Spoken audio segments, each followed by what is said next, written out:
Məlumdur ki, təhlükəsizlik təmin edilmədən inkişaf mümkün deyil.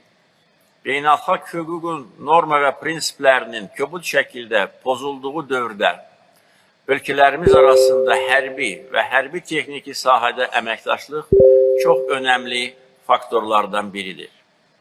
Bu çərçivədə müttəfiqimiz olan Türkiyə ilə dərin əməkdaşlıq mövcuddur. Yalnız son bir ildə Türkiyə ilə birgə 25-dən artıq ikitərəfli və çox millətli hərbi təlimlər keçirilmişdir. Ölkələrimiz arasında hərbi, müdafiə və təhlükəsizlik sahələrində geniş əməkdaşlığı nəzərə alaraq 2026-cı ildə Azərbaycanda Türk Dövlətləri Təşkilatına üzv ölkələrin birgə hərbi təlimlərinin keçirilməsini təklif edirəm.